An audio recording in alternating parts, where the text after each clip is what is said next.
media sites. The Muslim Brotherhood's Freedom and Justice Party has the most seats in the Egyptian parliament and was founded after the ouster of President Hosni Mubarak last year. A senior advisor to the party said the ruling military council is to blame for the party's decision to reverse course and run a presidential candidate. Hussein el-Kazzaz said the Supreme Council of Armed Forces in Egypt has warned the Brotherhood against fielding a candidate. His remarks from Georgetown University are an hour and 15 minutes.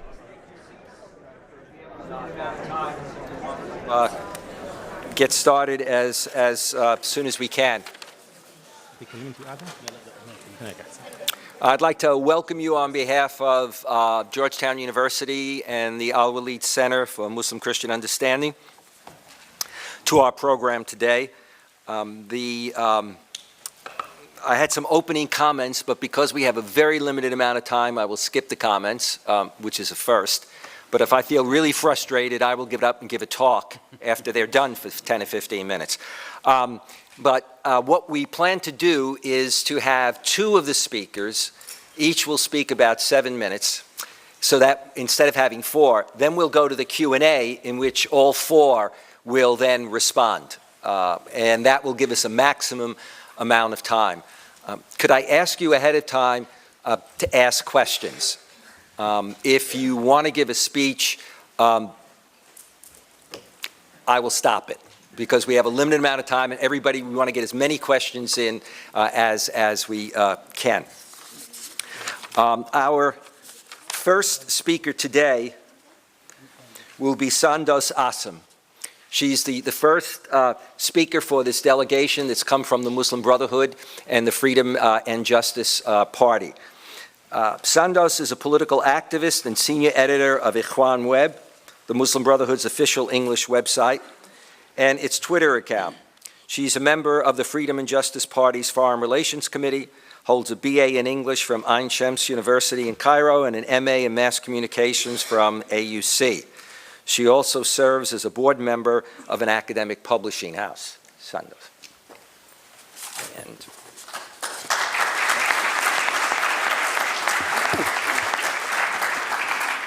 Thank you very much for having us. It's really our pleasure to join you today in the very first official visit of the Freedom and Justice Party here. And we're here to start building bridges of understanding with the United States.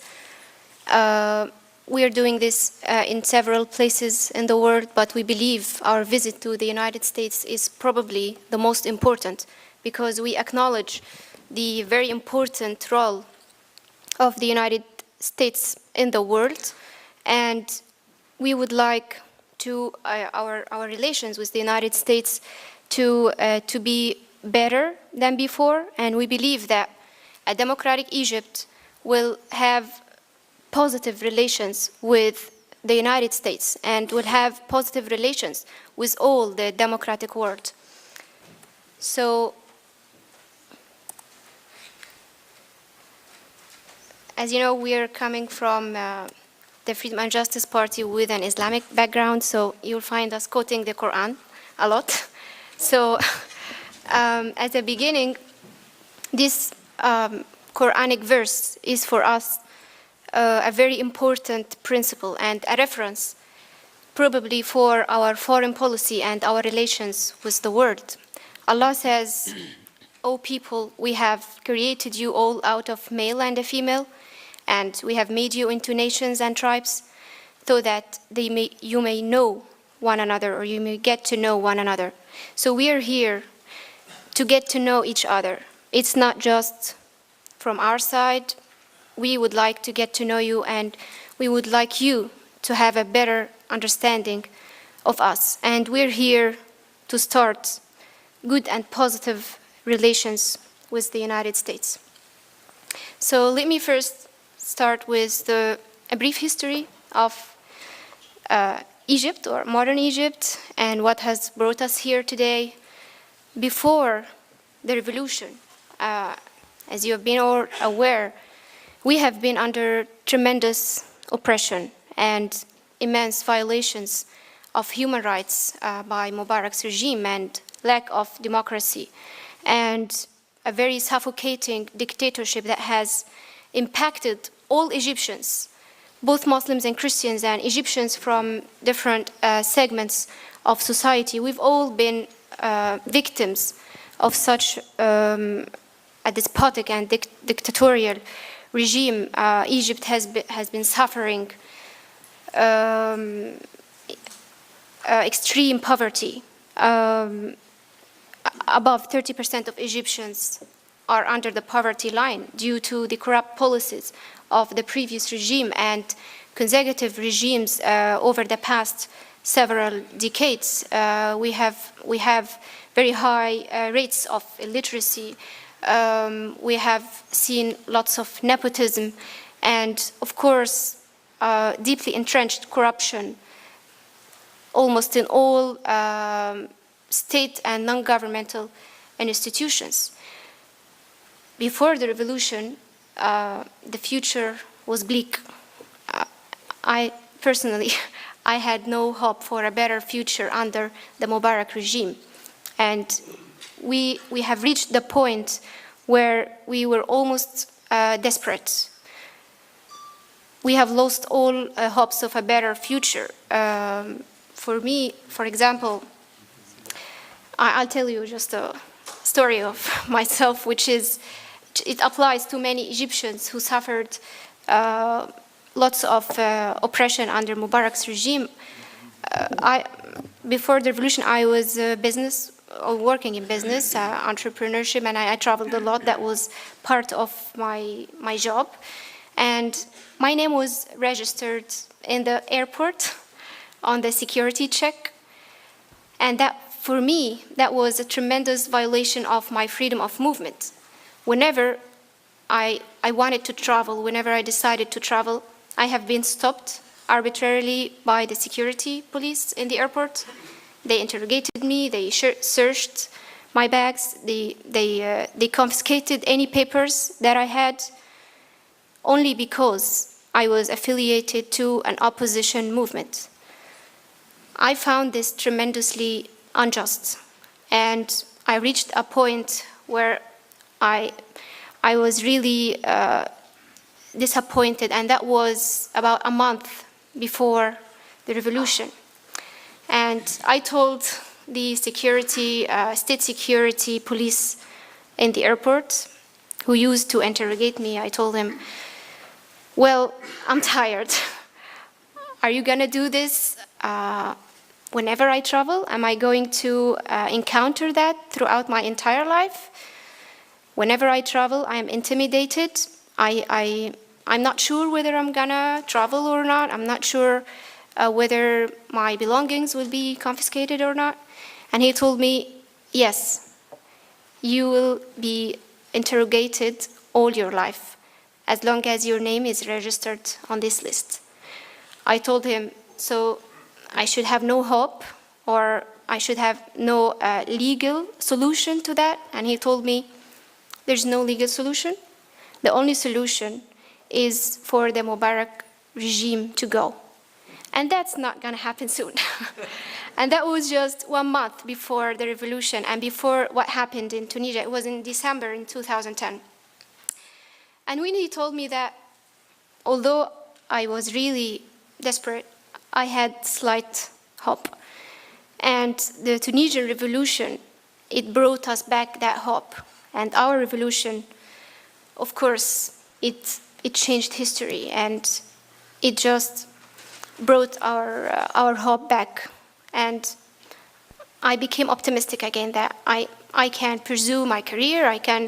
At least I have the freedom upon which I can decide on what I want to do. So that was just a brief example, and that happened to hundreds and probably thousands of Egyptian families who have been treated unjustly by the Mubarak regime because of their political opposition to the regime. And then came the revolution and the 4 magical words, al-Sha'b yurid isqat al-Nizam. The people want to topple the regime, and we wanted it, and we got it, and Mubarak stepped down. And that's just the beginning. The demands of our revolution have been mainly freedom, dignity, justice, and democracy. And to shift to my party background, these are also the objectives of our party, the Freedom and Justice Party. We are seeking to fulfill the demands of the young people who revolted in Tahrir Square, and these demands are our priorities, and we are committed to achieving that, although it's a huge challenge. It's a very long-term goal, but we're going to do it, and we are going to be up to the aspirations of the Egyptian people and the trust they gave us in 3 consecutive elections. So I'm going to hand it over to Dr. Abdul Mawgoud to continue.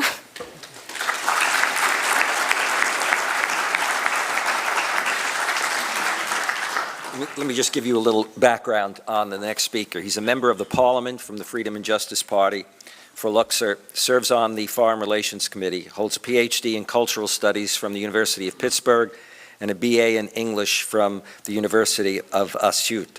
He's an adjunct professor of cultural studies at Metro State University in Minnesota, and has authored several publications on bridging cultural and civilizational gaps. And I forgot to mention, I'm John Esposito. But anyway, in case in the Q&A you need to refer to my name. Thank you. Okay. Thank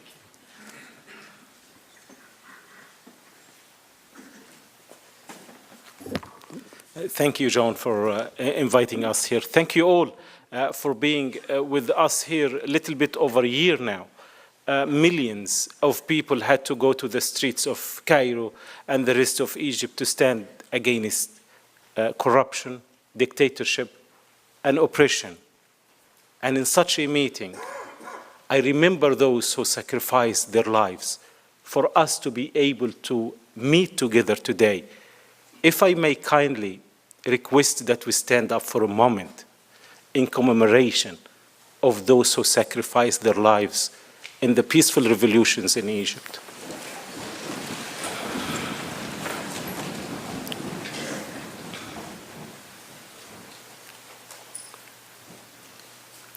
Thank you.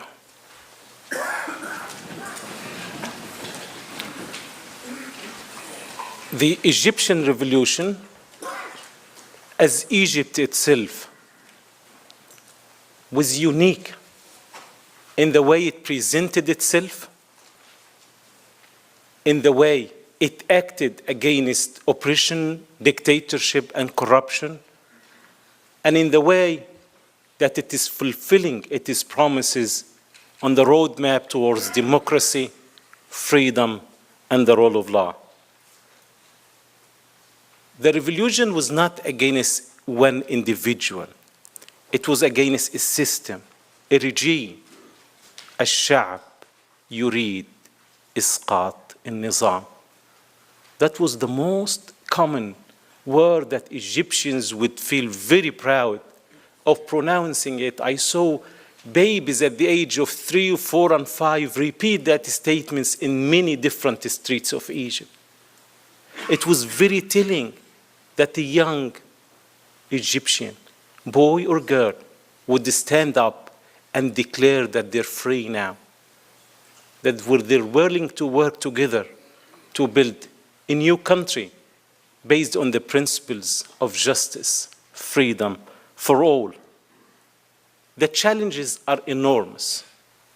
After a system collapses, and that is the unique moment in the Egyptian history, it's very difficult to find the oppressors and the oppressed together. I cannot forget that moment when Khairat al-Shater was getting out of prison cell. The same time, the interior minister who put him in jail was getting in the same cell. That was an amazing moment. And that is the difficult challenge in Egypt now, is you have the killer and the victim together. And the challenge The real challenge for us now is how can we create alternative away from vengeance? How can we create an alternative that brings back the rights of the Egyptians and they create a model that is unique? I always have this optimism about creating an Egypt for all, not only for all Egyptians, but for all citizens to come and visit and witness the great history of Egypt. So now, after we as individuals are becoming free, we would like to build and create free institutions. Egyptians are determined not to go back to the old regime by any means, neither in governance nor in attitudes. Egyptians are serious about building a new future for all. Voices will no longer be silenced. I ran as a member of parliament in Luxor. You cannot imagine the difficult dialogues we had with the people in Egypt. The new Egypt was welcoming disagreement, welcoming differences, and willing to chart a new course for the future.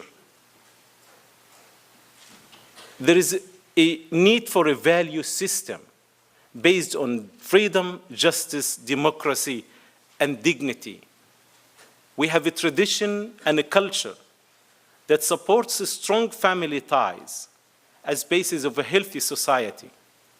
Faith, for us, defines this value system, encourages spirituality, resists oppression and extremism. On the economic level, we would like to encourage the private enterprise, promote opportunities that many young Egyptians were not allowed to develop. We would like also Egypt to be part of the global economy.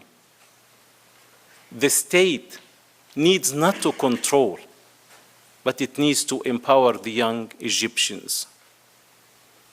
We would like to focus on economic partnership. On the political front, we're very much interested and working for, we know that Egypt has a unique place, geography, history. So the stability and the security, not only of Egypt, but of the whole region, depends on what happens in Egypt in the coming years. Free, uninterrupted trade and oil, energy supply, nuclear disarmament, and comprehensive peace are important ingredients of the political platform of Egypt. We have a dream. And the dream is that all Egyptians have access to clean water, food, schools, and hospitals. We have a dream that Egyptians will not be fearful anymore of speaking truth to power. We would like not to have fear of any more torture for political opposition, for innocent human beings, just because they have a different perspective. We have a dream of creating a civic society that is vibrant and strong.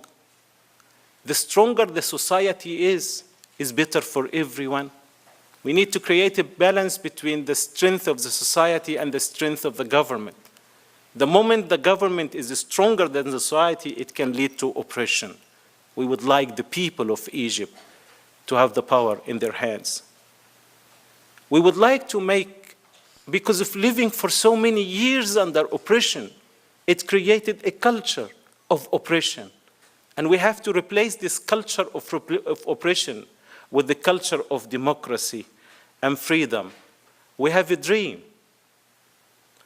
that visitors to Egypt can come safely to see our ancient civilization. And we're adding another monument in Egypt.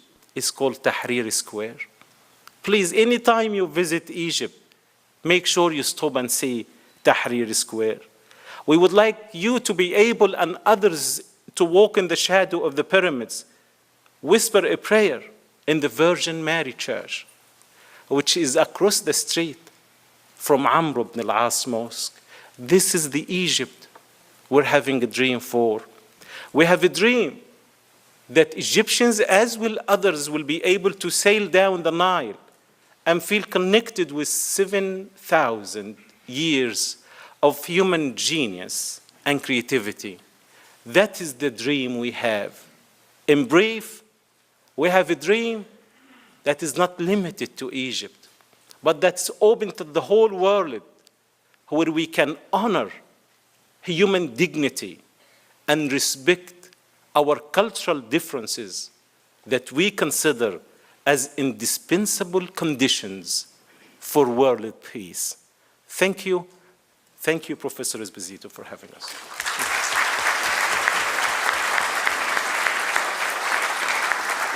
Okay, to just do a brief introduction of two of the other people who will be joining in responding, to questions. Hussein al-Kazzaz is a businessman and advisor to the Muslim Brotherhood and the Freedom and Justice Party on issues of national development, economic and business development, and organizational performance. He has a PhD in organizational behavior and business administration from Ohio State, was formerly a professor at Alexandria. Khaled al-Qazzaz is coordinator of foreign relations at the Freedom and Justice Party. He's a mechanical engineer by training, serves as an education consultant and vice chairman of a private and international, chain in Cairo. He's a PhD candidate at Walden University. I would like to begin the questioning with just one observation, and that is in the aftermath of the uprising, as we have seen in Egypt, as we also have seen in Tunisia. Though Islamists did not initiate the uprisings, they've emerged as a leading political force in elections. And we see that with the FJP and its 47% of the vote, plus the vote that went to the Salafis. The question is whether that will demonstrate a willingness to pursue and build a democratic, pluralistic political system and effectively address pressing economic issues. What role, for example, will religion play in Egypt's government and its institutions? What impact will that have on citizenship, on non-Muslims, on women's rights, and relations with the EU and the US? Those of you who are familiar with the platform of the FJP, which is on the internet, will see some of that addressed. But then the question is, how is that understood and how is that playing out today? So why don't we begin with the questions, and I'll try to remember to go back and forth. We'll start here. Hello, my name is Mina, and I have a couple of questions. First, one question. Oh. Look at the line. You can only have one question. Okay, so, okay. We're Catholic, but you can't do Trinity. You can't do 3 questions in one. Oh. Okay, go ahead. Okay, so very quickly, I will start with Dr. Abdul Mawgoud. I will quote you in a conference in Luxor when you said that in August 2011, you said the United States and Israel are the biggest losers of the Arab Spring. I want you to explain to me more about this. And also in November 2011, when you used the same verse that Gamal Abdel Nasser used against the United States, when you said that we have, if the United States didn't like the result of the elections, we have 2 seas. We have the Red Sea and we have the Mediterranean Sea. They can drink from them. Thank you. Thank you. Yes, please. Okay. It was a run-on sentence. The first part of the question concerning... Yes, the first quotation in your video on YouTube, August 2000. Oh, okay. Yeah. The biggest losers. Yes, there is no doubt in the minds of many Egyptians, and in fact, that statement was said by ex-President George Bush himself, that the United States administration supported dictatorship in the Arab world for the past 60 years. So to support dictatorship was a big mistake on the side of the American administration. And what happened in the Arab world is a shift towards the future, and the United States administration really has to change its policy in relationship to the Arab world and has to be working with the people of Egypt, people of Tunisia, people of Libya and Yemen and other places as well, so that it does not really, the anti-American sentiment is very high. And we cannot forget the Iraq war and the damage that happened to the Iraqis because of a wrong decision, oil versus democracy. So these are true realities in the Arab world. And I think in the coming years, if we succeed in building relationships based on freedom and justice for all, respecting our cultural differences and willing to work together in common platform, we'll be able to create. And that is very true that Egypt now is not Egypt of the president. Egypt is of the Egyptian people, as any country should not accept any interference from any outside country in its political system and in the choices of its own people. Thank you. And then there was the second part, which had to do with the Red Sea. And yeah, this is the second part. It was a question that was during the political campaign. How about people were asking, we're still coming out of Mubarak's area, that what about if the United States does not like the election results? I said, the United States can do whatever it wants. It is an Egyptian decision. And if the United States like it, we're happy with it. If the United States doesn't like it, we have a saying in Egypt that you can drink from the Red Sea or drink from the White Sea. We have two seas, we have to make use of them. Thank you. Yes, next. Egyptian Association for Change. Oh, wait. I don't know if your mic is on. Go ahead. Yeah. My name is Amin Mahmoud. I'm an Egyptian activist with the Egyptian Association for Change. I would like to ask you, I was disappointed with your statement, both statements, and I would like to ask you that the Constitution cannot be written by the majority. You're doing what Mubarak used to do. Majority rule and do everything they want. You now, everybody withdraw from the committee, and they shouldn't choose people from the parliament to write the Constitution of Egypt. Okay. So,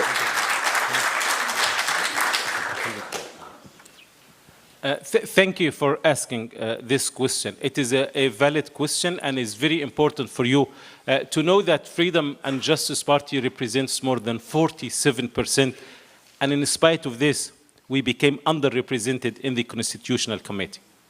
The SCAF that the referendum that was took is the People Assembly and the Shura Council will choose those who would write the Constitution. And the Freedom and Justice Party insisted to be as inclusive as possible, included liberals, secularists, Coptics, people of al-Azhar. And what is interesting about the committee writing the Constitution, it is criticized by both extremes. One extreme from al-Azhar saying that we're underrepresented, and then the secular liberal party is saying we're underrepresented. So that can tell you exactly that the committee is trying really to be in the middle and invite everyone.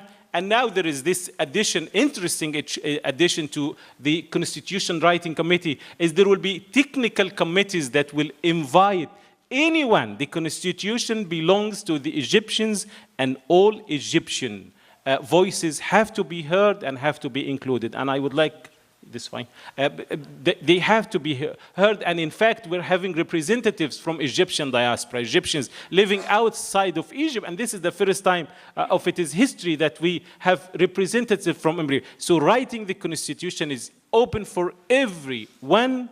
We welcome every voice, and we will have a Constitution that Egyptians will be proud of it. would any of the other panelists like to address this? Otherwise, I'll go to the next question. I'll just add briefly two quick points. One is the process itself of the election of selecting the assembly was a democratic process in the first place. Since the referendum, over 70% of Egyptians voted for the parliament to choose the Constituent Assembly. So this was democratically decided. The parliament itself voted also on the procedure to select the Constituent Assembly, and this was also an over a 70% vote within the parliament.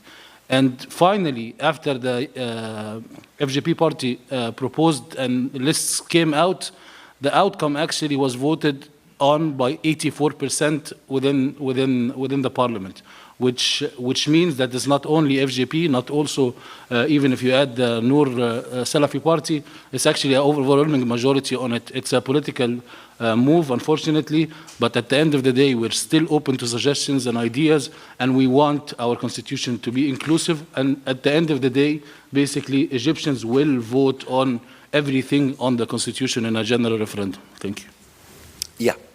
Next question. Yeah, thanks for coming. My name is Eric Traeger. I'm at the Washington Institute for Near East Policy. My question is about your trip here. You were scheduled yesterday to speak at the Muslim Public Affairs Committee. It was actually the only Muslim organization on your agenda.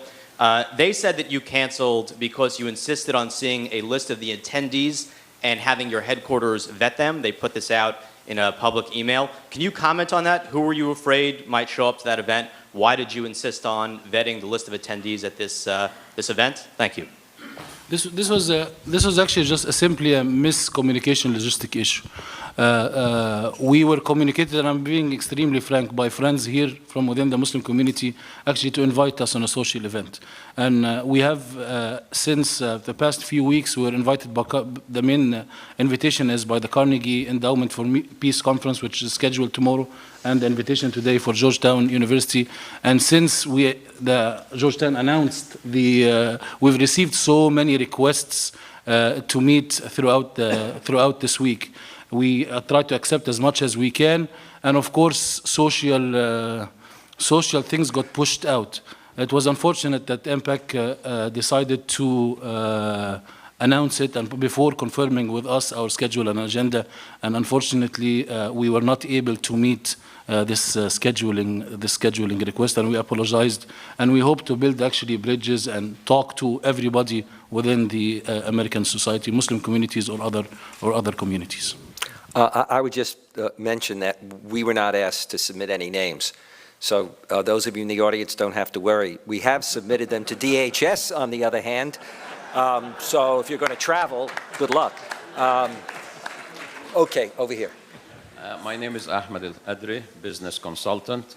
And my question is, since your party is an offshoot of the Muslim Brotherhood, why does the Muslim Brotherhood changes its position all the time? You first said that you will not have a presidential candidate, and then you changed that, and now you have a presidential candidate.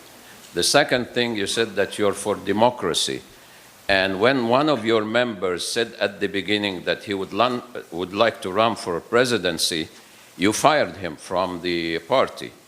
And at the same time, I don't think this is a democratic. So are you going to adhere to your policy that you announced, or is it going to be always changing positions from one to the other at the end?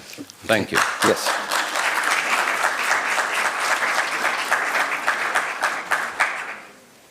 So they give me the tough questions. I just would like to start by saying that with the new Egypt, it doesn't matter anymore what the party wants. I want you just to realize that there has been a revolution with a certain set of values, a certain model, and a certain dynamic. If our party or anybody else violates that model, we realize that in the next election we'll be punished. So we know exactly what our compass looks like. Our compass is not, and sort of, because it's, as I said, it's an offshoot of a movement that used to be secretive and so on. Our compass is not a movement that's internally inward looking. Our compass now is with the revolution and what it produces, which we happen to believe coincides fundamentally with our value system. So we have no problem with that. On the nomination of the president, here's the situation. I think in all openness, what happened is we engaged in very detailed discussion with the SCAF, who's now running like the president authority in Egypt, who gave us a very specific message that your reign on the country stops with the parliament.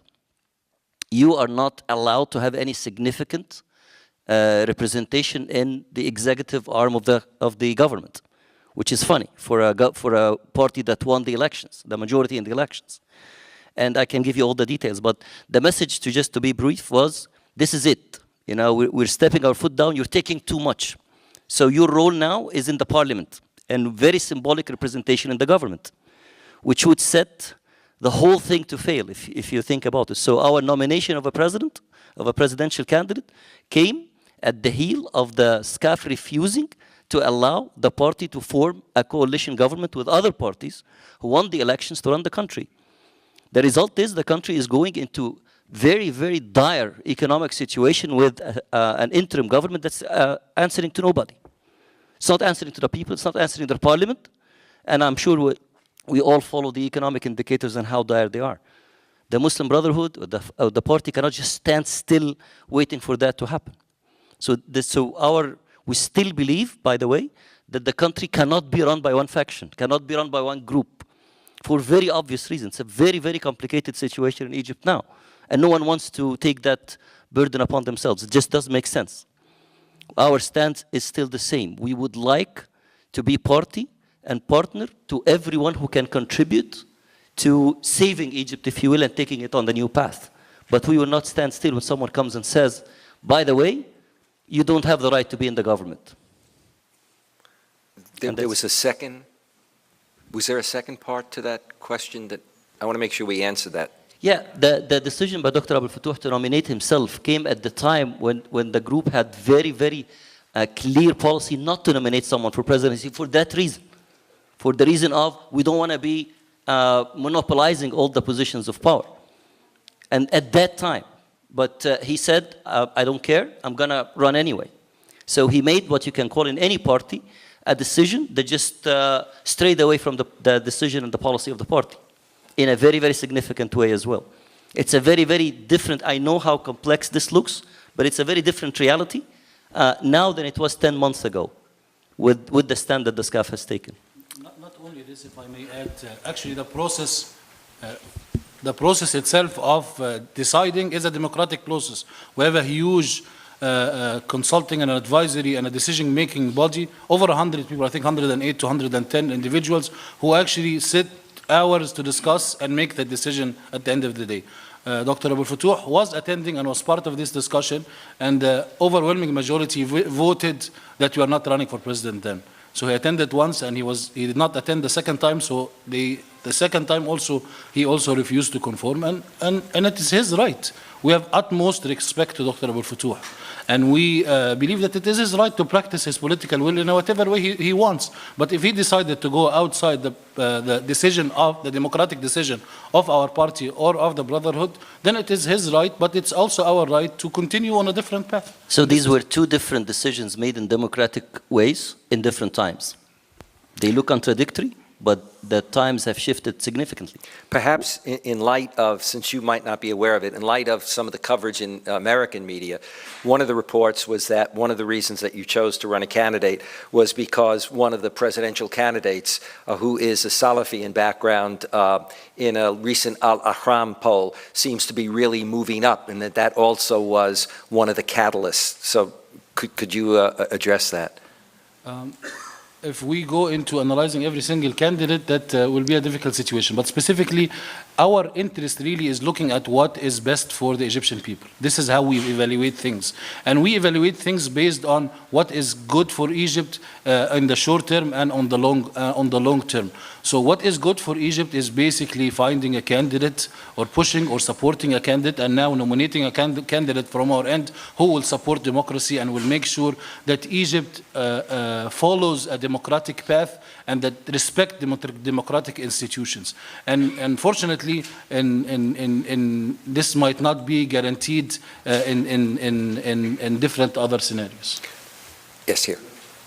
Thank you very much for being here and for taking our questions. My name is Tim Rivera. I'm from the British Council. My question is, in your presentation and in your discussions here, you talked a lot about values and faith, and there were some fairly broad strokes when it came to policy.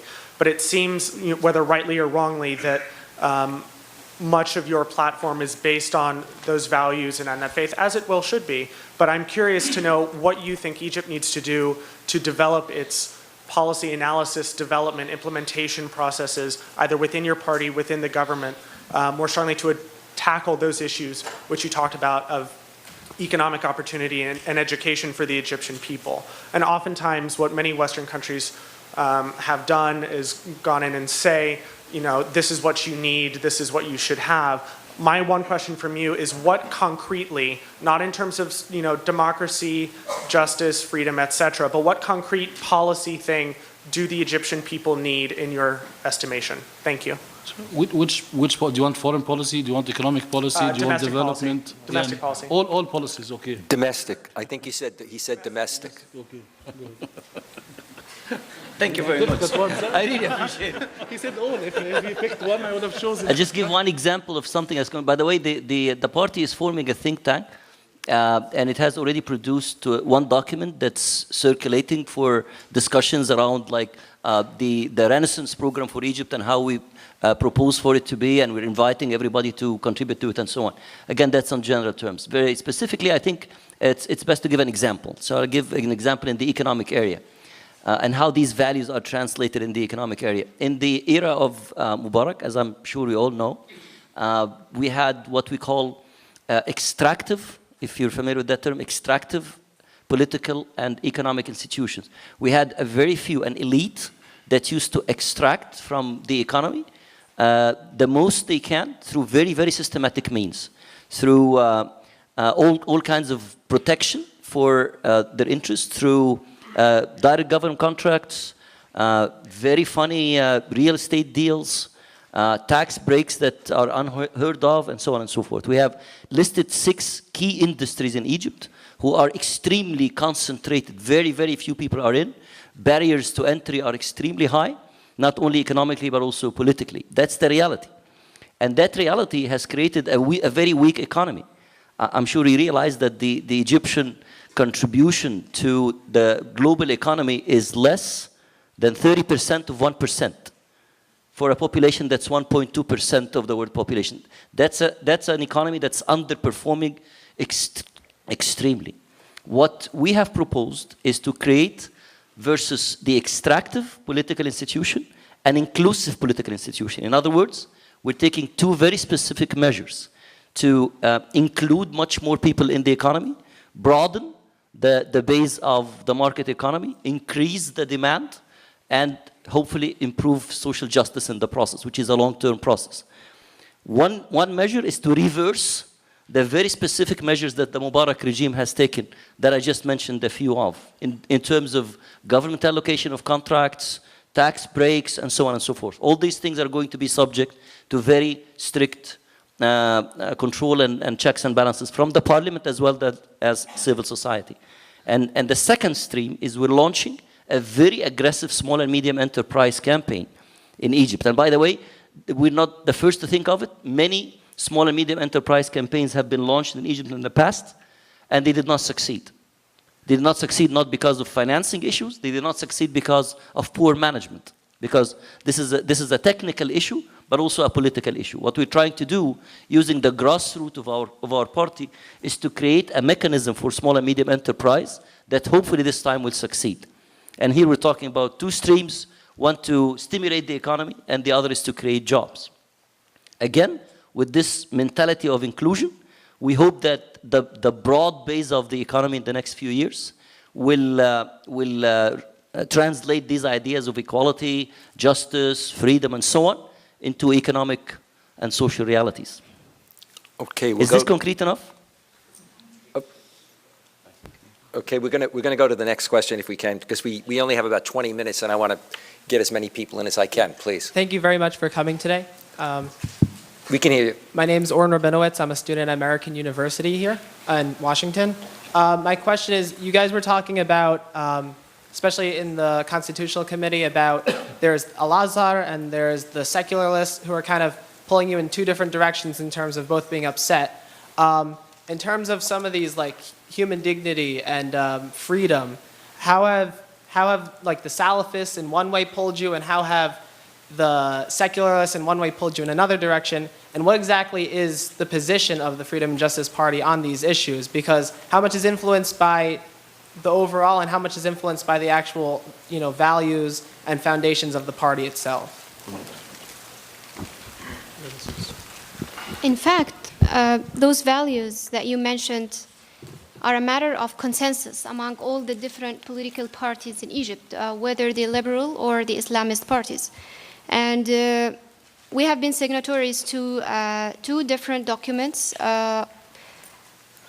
explaining those principles as the main principles of the Egyptian constitution, that the Egyptian constitution will be based on, will be democratic, and the state will be civil, constitutional, modern.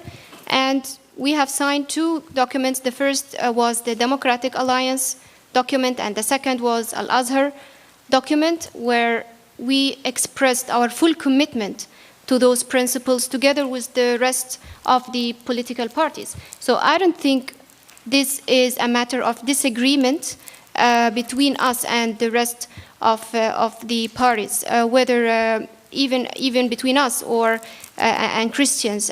But I think the differences on the Constituent Assembly had to do with the process itself, and perhaps it had a political dimension, but it had nothing to do with disagreeing upon those values. Yeah, if I may, Yeah. I thank you for characterizing this characterization of the situation in Egypt between the secular liberals on one side and the traditionalists on the other side. And this, in fact, has always been the struggle in Egypt for the past 200 years. The Egyptian question was which direction we go. One direction is to become Europeanized. Even I remember a great Egyptian thinker saying there is no way for Egyptian Renaissance unless it is Europeanized.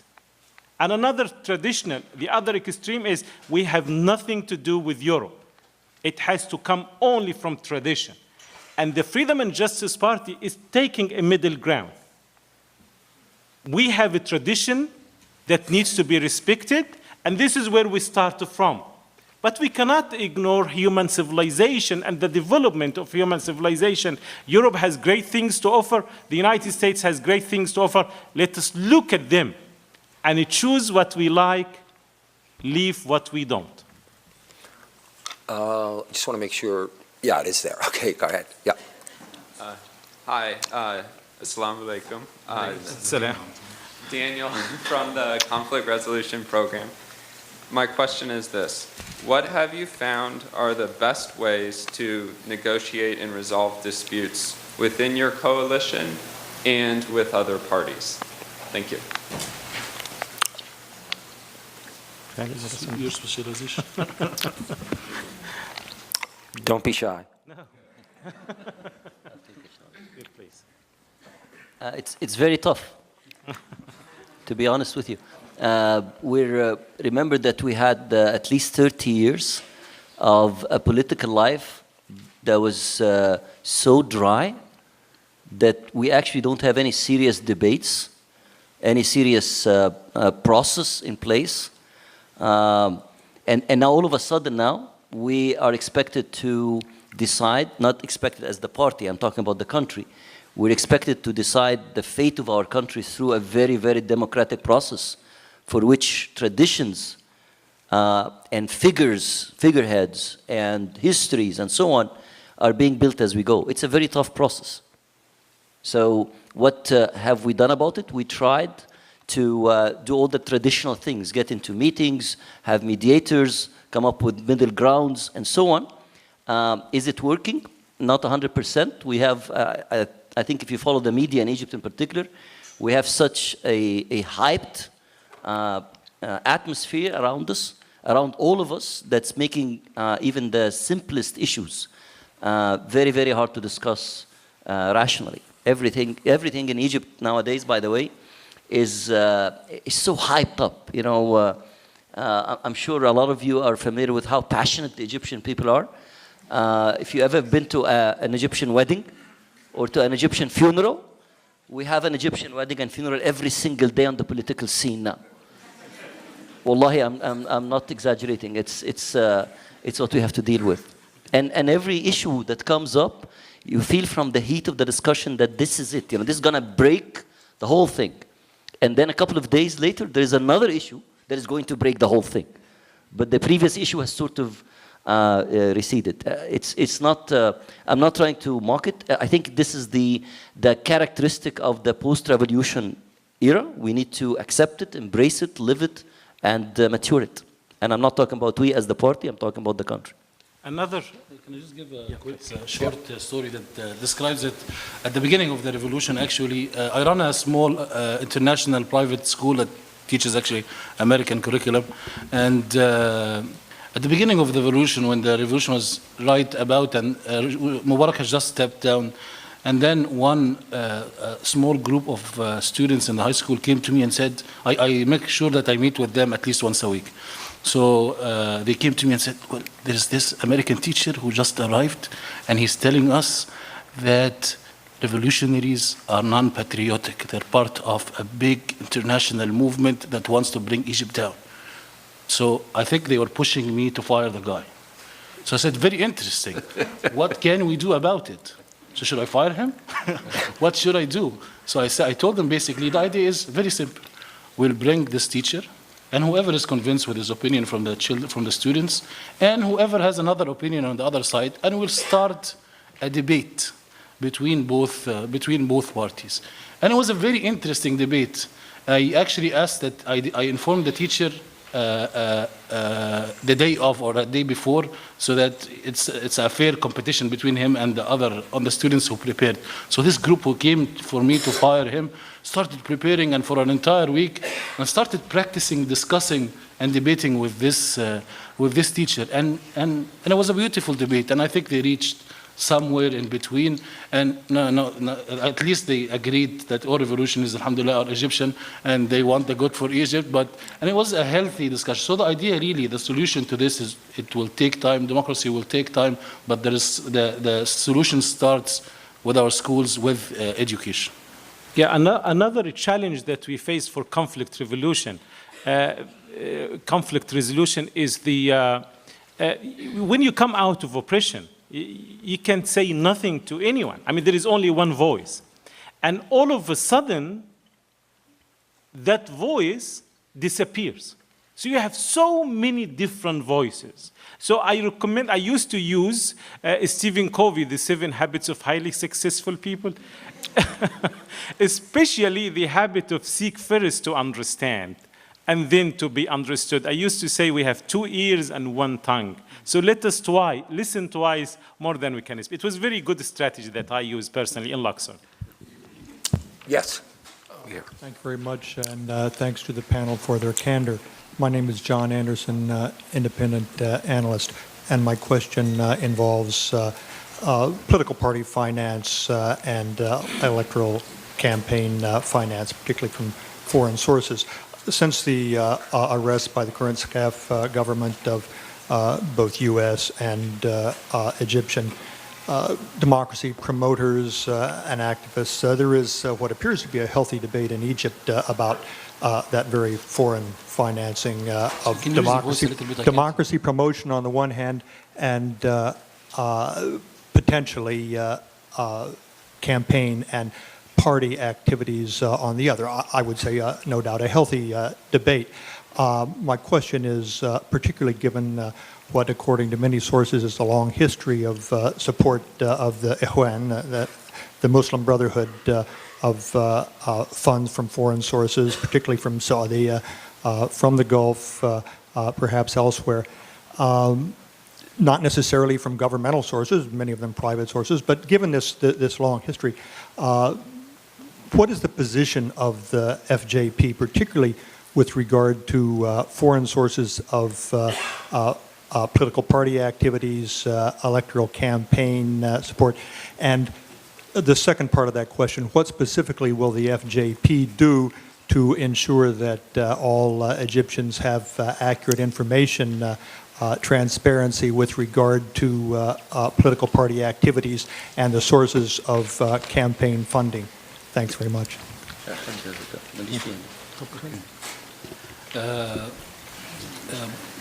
Party financing is a very interesting, and actually there's lots of debate on rules and regulations that regulate basically how parties operate, and there are different models. And the idea is basically Egyptians, that interim government proposed something before the parliament that was done, and chose a certain law basically to run the to regulate basically how parties operate, and we simply stick to this rule. this law, and this is how we basically operate within. This law indicates that we cannot receive international funding, and we don't receive international funding, and people know that even specifically with the Gulf countries, the situation is not that smooth either. So we actually want the Gulf countries to fund and invest in Egypt entirely, and still there is some resistance. We're hopeful and that our brothers and neighbors will help Egypt in general. With regard to party financing, we're not having problems because we have a very huge membership from within the Muslim Brotherhood and even from outside the Muslim Brotherhood. In one of party governorates in Giza, actually 80% of the party members are from outside the Brotherhood, which means that we have a good constituency and a good representation even outside the Muslim Brotherhood, and they all pay membership fees and are allowed to contribute financially to the party. And this is a culture actually that we were trained on. We basically like to spend to support our cause internally, and this is the right of every member within the organization. Especially with party politics, I don't think it is advisable, I don't think it's even practiced here, that the party politics itself is financed internationally. This is quite scary and involves lots of intervention. But on the other end, with NGOs, actually, we think international funding, provided there is transparency and accountability and respect of rule of law, is also acceptable, because we want to encourage generally within the civic society sector and NGOs. Will the FJP also publicize, make public its campaign funding? That was the second part of the question. Excuse me. A little louder. Get closer to the mic. Will the FJP publicize, make public to Egyptians and others their sources of campaign funding, political party funding? Thank you. Yeah, the short answer is yes, for sure they have to. I would like to make clear that the right to information, during Mubarak's era, there was no right to any information. And imagine we're making this transition. I myself, as a member of the parliament, initiated the discussion on introducing an act for the right to information. It is being discussed now in the parliament, and it is likely to come as a law. I mean, information has to be public, and that's an important ingredient for any democracy to be successful. Yes. My name is Ihab Bastoros. I'm a retired federal employee. I would like members of the panel to explain why is it, with few exceptions, that in Muslim majority countries, Christians are persecuted, their churches burned, they're forced to convert to Islam, and there are extreme restrictions on their building their houses of worship. Yeah. And a glaring example of that. Excuse me. You've made your statement. They've heard it. I wanted to give them examples. No, but the point I want to make is, this discussion has to do with the Egyptian situation. We're dealing with Egypt now. If somebody here would like to address the first part of what you said, they can, but they're primarily people speaking about the Egyptian experience. Thank you. Okay, the question is for us clear. I think maybe you're talking about any other place other than Egypt. In Egypt, we've had, I come from Luxor. 80% of the Coptic vote came to me. And they knew that I was representing the Muslim Brotherhood and the Freedom and Justice Party. Did Coptic Christians suffer on Mubarak? Yes, tremendously so. But did Muslims suffer too? Yes. Both Muslims, activists, and Christians suffered a lot. Were Christians, it is wrong for the past ex-regime not to allow Christians to have their churches. When I teach in the university, 10 years ago, I was in a meeting with the president of the university. There was a young Coptic, promising girl, and she became the first of her class, and she was supposed to be a TA, to be appointed as a TA. To my surprise, I found the president saying, no, we cannot. Why, sir? Because she is Coptic. I was so angry. And I said, this can't. He said, there are security reasons for that. It was a stupid statement from my side. I did not agree with that statement. I stood against the president, and I think I promised myself during my teaching career, any Coptic will be treated the same as any other Muslim. And this is history of experience of Muslim. Thank you. So this is the history of Egypt. We've had, as I said at the very beginning, that we have church, and next to it is a mosque. People go to the church, those who like. People go to the mosque, those who like. We're very determined to create out of Egyptian alternative now another ornament of the world, similar to that of the Spanish experience. We will do it. Both Muslims and Christians, as equal citizens, will be able to move forward and present an alternative that is good not only for Egypt, but for the rest of the world. I want to piggyback on that question, Please. but let me begin by saying that the broader issue is a very important issue, and that is that in a number of places, from Nigeria over to Indonesia, there are issues, and we intend to run a major program on that. It's just with this panel. But let me just piggyback on one thing. Given what you said, one of the questions that some raise is that in the platform, the FJP platform, one talks about supporting a civil society that is neither run by the military nor a theocracy, with Islam as the state religion. And recently, in fact, it was prior to his becoming a candidate for the party, if I remember correctly, the number 2 person in the Muslim Brotherhood talked about the fact that, well, it's clear that the people want an Islamic state. So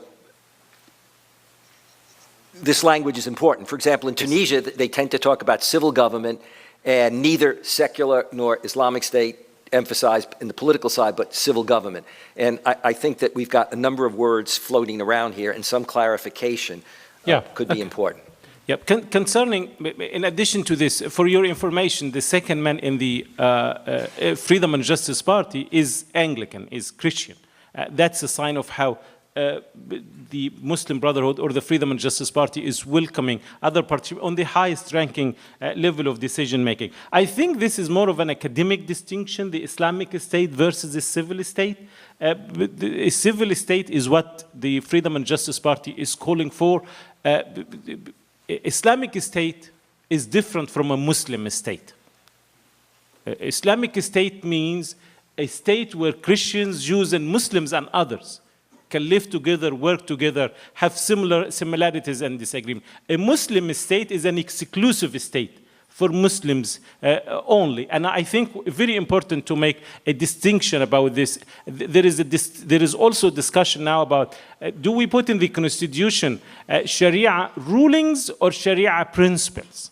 And the Freedom and Justice Party stand is to focus more on the principle, on the objectives of the Sharia, what we call maqasid al-Sharia, rather than the rulings, because rulings are limited by time and space, but the principles are universal like freedom, human rights, justice for all. This is the priority of the Freedom and Justice Party for the time being. One just follow-up on this would be that often in American literature, the way you describe Muslim state and Islamic state is usually just the opposite in terms of terminology. So I would just say that, and that can also be true in European in terms of when people hear that phrase. Let's go over here. The great deal of restrictions on building Christian churches in Egypt. Yes, definitely. The Christians don't have the same opportunity to build houses of worship that is available to Muslims. Yeah, but what they're saying is their policy, one has to see whether or not it happens, there will be a change, but one should note that the policy you're referring to did not happen because of, if you will, Islamic rule under Mubarak. Yeah.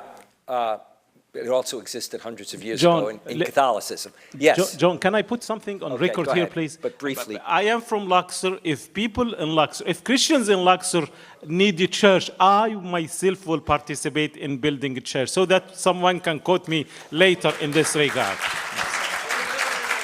Excuse me. I just want to, I'm trying to figure out how we're going to do this. Can we go, unfortunately, can we go an additional 5 minutes? Is that okay? We have a problem with all the people there. I suggest that we do this. Let's take 3 questions, cluster them, and see if we can get through those, and then I'll take, another 3 questions rather than one and one. So why don't we, first of all, you give a question, then we'll go a question there, and then back here for a question, then to the panel. Thank you. I have a question about the stability and legitimacy of the Freedom and Justice Party, specifically after the recent announcement of the presidential candidate. you've been getting a lot of support from people who are not members of the Muslim Brotherhood, specifically during the parliamentary election. I mean, you can describe them as Muslim Brotherhood sympathizers. And now these people, a lot of them are kind of rethinking their decision to vote for you after you changed your opinion. So my question is, and also we heard about Muhammad Badia yesterday. So your question is? I'm getting into it.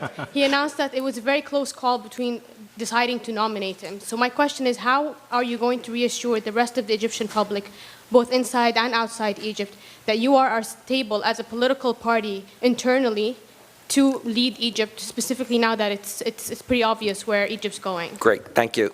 Yeah. My question is what the Freedom and Justice Party and the Ikhwan al-Muslimin in general are doing to promote female political participation in Egypt. Good. Yeah, next. Yes. I'm Cynthia Farhat. I'm an Egyptian political activist, and I was a Tahrir Square protester, and I was there when the Muslim Brotherhood was not. We were saying الشعب يريد Question, إسقاط please. النظام. Question, well, please. they were not. Well, Question, they gave please. bay'ah to Mubarak in 2005 Question, please. officially. Sorry. So, you either have a question yeah, I or do move have over. a question, Good. but Please ask I your also question. have the right to No, you say don't. that I'm offended. Please ask a question. Oh, yeah, I do. Oh, yeah, I do. No, that's rugged American yeah, individualism. No. Well, given that we're in this atmosphere, I probably don't. That's right. But yeah, Khairat al-Shater recently said that Islamism and Islamic rule works in tamkeen, and which is actually several stages to stabilize the concept of khilafah. He recently gave this speech in Egypt, and I was wondering which stage of tamkeen or stabilization of Sharia law for Islamic imperialism, according to his words, are we in right now? Great, thank you. Good question. Okay, you got 3 questions. Sondos, go for the female one. Yeah, and you take both of them. Yeah. Concerning female participation, I would just like to confess that we're not happy about the situation of women in Egypt. We think the representation of women in the parliament, as well as their engagement in society, needs improvement. And of course, it's part of our platform to engage women both in civil society and in politics. And in the next municipal elections, we are intending to field more women candidates, but we're also working to improve the situation of women in society, getting to the root causes of the problem of the marginalization of women. We're conducting research across Egypt to know the scale of the problem of violation of women's rights and any kind of marginalization of women. And we have lots of solutions to that, and this is one of the priorities of our parliamentary agenda and our party platform. How many candidates did the FJP run in the last elections? I'm not asking how many succeeded, but how many candidates did you run? 70? Above 70. Okay, I just wanted to. 70, I mean, women. That's what she's This answering. was actually the largest number of nominations by a party, and we also have the largest number. Even it's a small number, we understand, but it's the largest number of a party within the party. Okay, so then to the other questions and answers. The stability of the party, we're simply running very intensive dialogue within the party and with people around us on why we made that decision and other decisions and so on. We firmly believe that at the end of the day, the party will be stable as long as the stance that it takes still makes sense to the majority of the people. Only days will tell if this is the case. My guess is, I think people will start understanding once they hear the facts. And then the last question that was asked, someone. The tamkeen in Arabic means empowerment, and we actually are for empowerment of the Egyptian people. So I'm not really clear on where the problem is. That the Ikhwan al-Muslimin gave bay'ah to Mubarak is very interesting because they were actually very busy with 100,000 of them in jails during his time. I'm not sure whether they were. The question, I think, though, I didn't understand it. The questioner was referring to a speech in which it was plugged into the notion of khilafah, and if.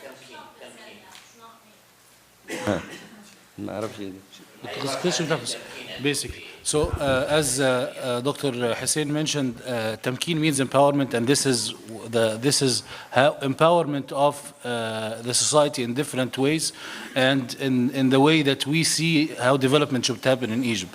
With regards to Khilafah, it is very interesting to use these terms and cliches, and without really understanding the meaning in the modern context.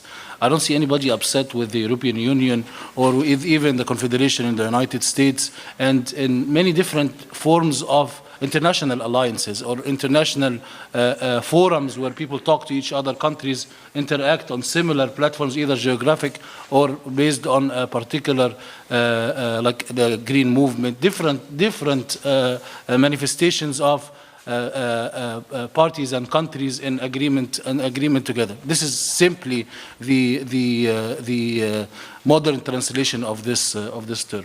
I'm only have time for 2 questions, so I'm going to go here and here. I'm sorry about that, but they have an incredible schedule. So here and here. Yes, I'm Matthew Anderson from Georgetown University. Thank you very much for being here. My question is how you define freedom of speech and freedom of religion and these kinds of concepts. You've spoken of the right to speak truth to power. So my question is, do you believe, does the Freedom and Justice Party believe in the right, the legal right of Egyptian citizens to criticize or doubt Islam? Okay, and then here. My name is Abdurrahman Shamsuddin. I'm not, if you allow me, actually, I don't want to ask you as politicians. I'm interested in asking you as Islamic party.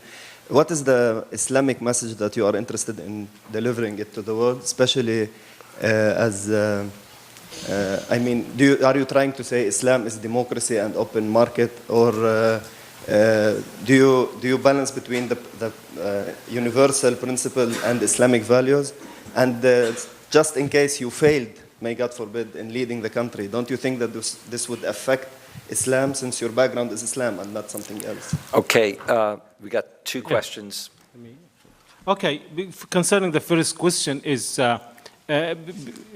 religion is a human choice. And Islam, Christianity, and others are based on love. You cannot force anyone to love a particular religion, and people are free. There is a specific verse in the Quran says, "Man sha'a falyu'min, wa man sha'a falyakfur." Whoever wants to believe, let him or her believe. Whoever does not, it is his or her decision. It is a responsibility a person makes, and that is very clear, not only in the Freedom and Justice Party, but in Islam. Concerning criticizing Islam or others, I mean, the Islamic alternative is being criticized right and left by so many people in Egypt. Once you put yourself for political alternatives, you have to be able to accept the criticism. Concerning the failure, as you said, la qaddar Allah, may God forbid, we have really to make it distinguish. We are not Islam. We're Muslims, and would like to present a Muslim alternative that can succeed and can fail. And Muslims have to be prepared, and others as well, that this is a human experience. And in human experiences, you can succeed, but there is a 50-50 chance you can also. But we would like to do the best we can to provide the best alternative for Egypt and Egyptians so that we all can live together in peace and justice, and hopefully we're really determined to present an alternative that is good not only for Egypt or Arabs or Muslims, but for the rest of the world to follow, hopefully, inshallah. Okay, excuse me. Thank you all very much for coming. I want to thank the delegation.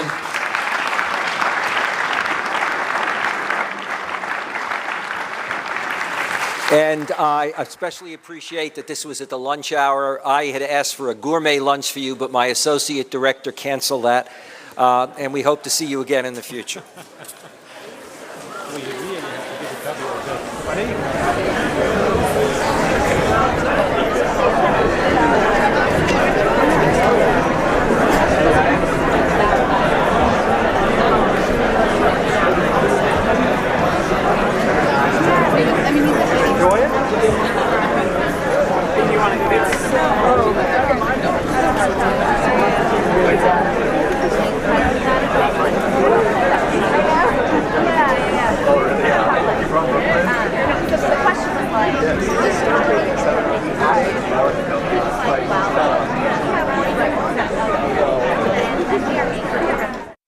This Saturday at noon Eastern on C